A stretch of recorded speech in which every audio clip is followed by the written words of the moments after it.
Hello, I hope you're working through Month 5 well and happily, and it's providing you with some useful bits and pieces.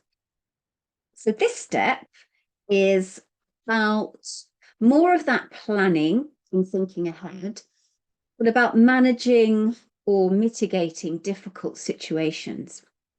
And so I've included a few here, and I don't know whether you remember, but when you did your food and mood diary in month 2, which you may even have continued to do for a while afterwards if it was helpful, you might have noticed that on that I also had a little box that said what's coming up, what are the challenges, what do I maybe need to think about during the forthcoming few days.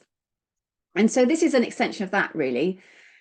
And so I've got a few topics here, but what I'd really love to happen is that if you have any other difficult situations that you like to add to this particular step, I'd like you to write it in the comments box and I will put it in the step and also write my little contribution afterwards as to what I think could be a good way round it. So for example, the ones I've included are eating on the go. I talk a lot about snacks really. And I've also included in this month a revisit of that step. That's not, God, what's a cross between step and snack? The step but included the snack download. There we are. Quite so rushed, yes. Because that'll give you some ideas about what to take with you when you're moving out and about. I also talk about associations, and by that I mean certain settings and environments that will trigger eating. So for me, a big one was and still is being in the car. And also when you're preparing the family meal.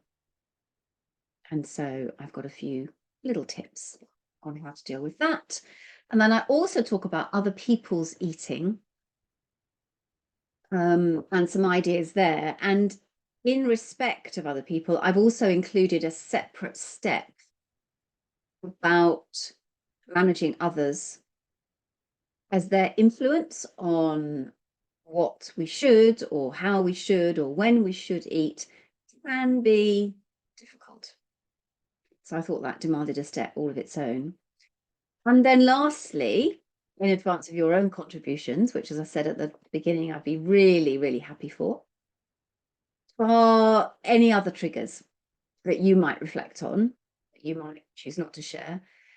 For example, for many people, a difficult situation is when they are on their own, in which case, so you can go back and revisit some of those cognitive diffusion exercises like stimulus thought response, like tapping into your hunger, like doing something else, distracting yourself, those kinds of techniques.